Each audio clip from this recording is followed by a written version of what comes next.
Hello gardening friends, welcome to Backyard Basics. I know it's been raining and there's a lot of water out there, but the drought's not over, so here's some ideas to conserve water in your garden.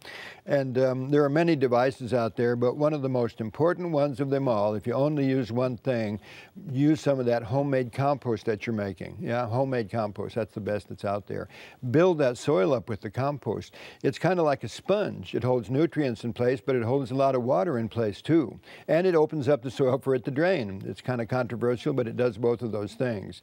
So compost is essential in conserving water.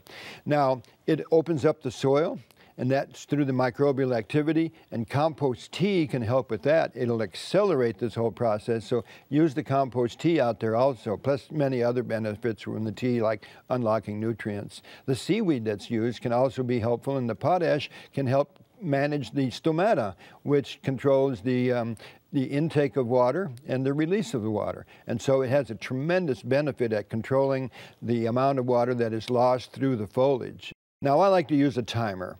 It's kind of like the timer that you use in the kitchen when you're cooking eggs. This little timer uses water conservation by setting it up for an hour, 2 hours. You know, how many times have you gone to bed where you put the sprinkler on and then you wake up in the morning and the sprinkler's still on? But you could go to bed and right before that put the timer on, and that way you'll have the perfect amount of water out there. Or you're going to work or whatever it is, that timer is very helpful.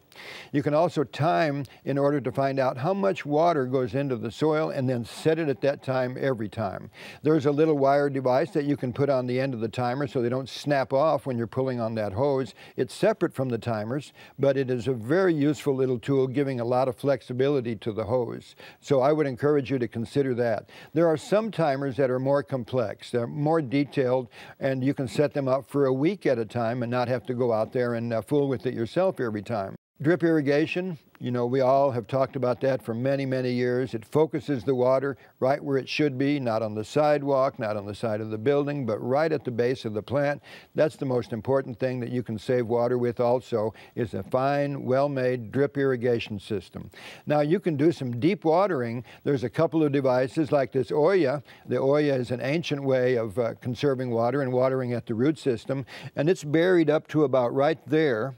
And then when it's time, you go ahead and you fill it with some water, and then through this porous clay side, it will seep out into the ground right next to the plants. And another way to do that is with this plastic pot. You can bury it the same way. I like to put a little compost in there, put a lid on it, and it also keeps the water nice and deep, encouraging a deeper root system.